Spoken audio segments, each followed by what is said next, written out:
Level 1. The Driveway Kid. You're 15. The car isn't even yours yet, not officially, but your uncle said if you can get it running, you can have it. A 1998 Toyota Corolla with a cracked bumper, a passenger window that only goes down halfway, and a check engine light that's been on so long nobody remembers why. It sat behind his shop for 2 years. To him, it's scrap. To you, it's a puzzle with your name on it.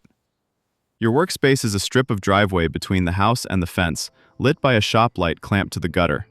You don't have a manual. You have a phone propped against a paint can, forums instead of videos half the time, because the videos skip the part you actually need. You round off a bolt head trying to remove the alternator and spend an entire Saturday getting it out with vice grips and swearing.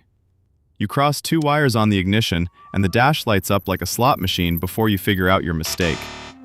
The first thing you actually add, once it runs, is a cheap exhaust. Not because it's fast, because when you rev it in the driveway, it sounds like it means something. And at 15, that's enough to change how you feel about the whole project. Next comes a set of coilovers you saved 4 months for, installed with a jack, 2 stands, and a prayer. The car sits lower. You drive it around the block 11 times just to feel it lean into the corner by the mailbox. Nobody becomes good at this by being taught first. You get good by being wrong first, over and over, in a driveway nobody's watching. Level 2. The lot on Friday nights. 17 now. The Corolla's been rebuilt twice. New suspension, a swapped intake, a paint job you did yourself that's almost seamless if the light hits it right. You know this car the way you know a close friend's moods. You know the exact rattle it makes over the speed bump by the school. A guy from your class mentions a parking lot meet, Friday nights, behind the old furniture store. You go once expecting to be ignored. Instead, someone with a built WRX walks over, crouches by your rear bumper, and asks who did your alignment. You end up talking for 40 minutes about camber, and nobody once asks what your name is, because your car already told them who you are. This is where the real education starts. Not the mechanics, the eye. You start seeing the difference between a car that's loud and a car that's right.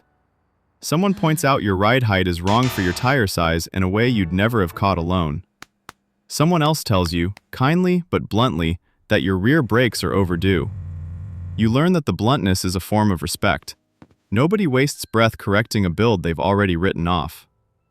Your car gets quieter and cleaner over the next year, not louder. You learn that restraint is the harder skill.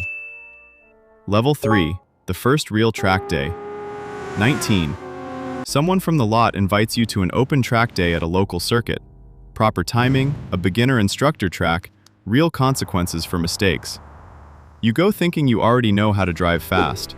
You are wrong within the first turn. An instructor rides with you for 3 laps and says almost nothing until you pull in. Then, you're braking too late and too hard. You're not trail braking into the apex at all, and your shoulders are locked up like you're bracing for a crash instead of driving one. You spend the day fixing one thing at a time and leave exhausted in a way that has nothing to do with your arms. The car changes after that day. Softer compound tires, a brake fluid flush with something rated for real heat. The back seat comes out, then the spare tire, then anything that isn't holding the car together. None of it makes headlines. All of it matters more than the exhaust ever did. You start to understand that the car and the driver are the same project, running on 2 parallel timelines that only make sense together. Level 4. The real build. 22. The Corolla is sold to a kid who reminds you exactly of yourself 7 years ago, and the money goes towards something with a real ceiling. A first-generation Mazda Speed 3, turbocharged from the factory, a platform that can actually hold serious power if it's done properly. This time, everything you touch has a reason attached to it. Bigger turbo, because the stock one runs out of breath exactly where you want power. Upgraded fuel injectors, because more air demands more fuel, or you're just building an expensive way to melt a piston. A front mount intercooler, because heat-soaked air is thin air, and thin air makes nothing. You learn to tune it yourself, on a laptop borrowed from someone 3 years ahead of you in this. The first time you make one change, log the result, and see the number move the way you predicted. That's the moment the engine stops being a mystery and starts being a system you can actually read. The car dynos at 320 horsepower with a printout to prove it, not a guess to defend. Level 5. A name people know. 25. You're not F. Amos. You're known, which in this world is worth more. Your build gets shared without you posting it yourself. People at unfamiliar meets recognize the car before they recognize you. You start fixing other people's mistakes, unpaid, because the problem is more interesting than the money would be. A friend's Impreza has been tuned by 2 different shops and still stumbles under boost. You spend an entire Sunday with a wideband sensor and a notebook and find a hairline vacuum leak both previous tuners missed entirely. It's the first time you realize diagnosis is its own separate skill from building. Building is knowing how things fit together. Diagnosing is knowing exactly how they came apart.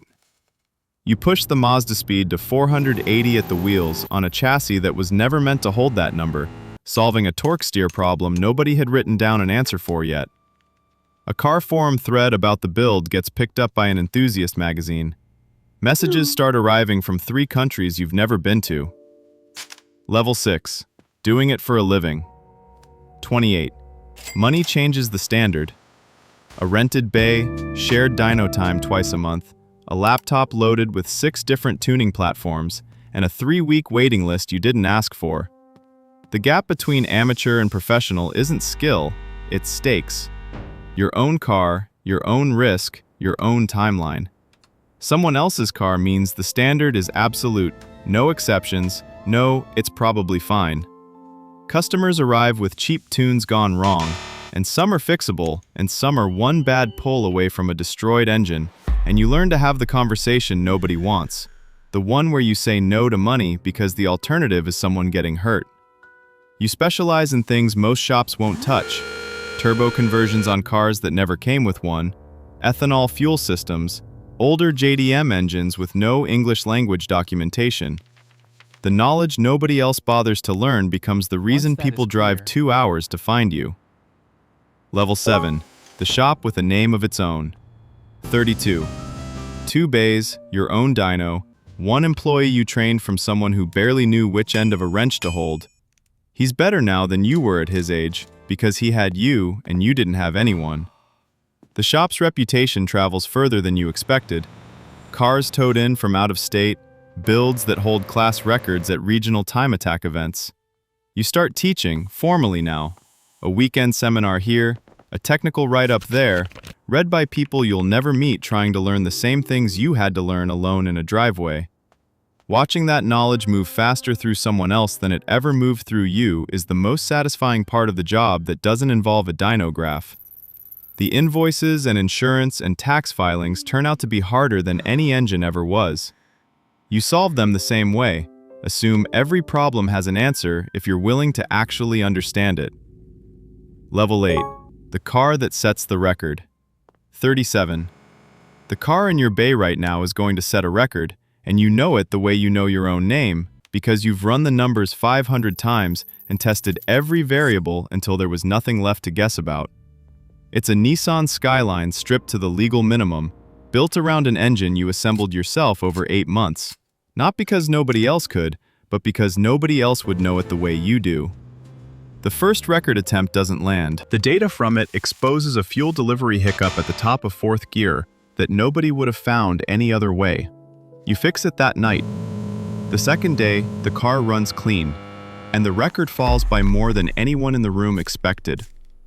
You don't post about it right away. You go home, make tea, and think about a Corolla in a driveway lit by a clamp light, and how impossibly far that distance is, and how every single step between then and now followed logically from the one before it. Level 9. What gets carried forward? 41. The shop has trained 9 people who now run their own places. A car you built sits in a small museum exhibit on Japanese performance culture. You were asked to speak at an industry conference to engineers who designed the cars you learned on secondhand in a driveway with nobody teaching you anything. You still turn a wrench yourself on the builds that matter most, because the day you stop, the knowledge starts turning from real into theoretical, and theoretical knowledge in a tuning shop gets people killed. Somewhere tonight, a 15-year-old is standing over an engine bay with a phone propped on a paint can and no idea what they're doing yet. They're going to strip a bolt. They're going to feel like an idiot. They're going to get it right eventually, and it's going to point them forward for the next 25 years. Most of them will figure it out. Some will go further than you did, because they'll learn everything you learned, and then they'll learn the things you never did.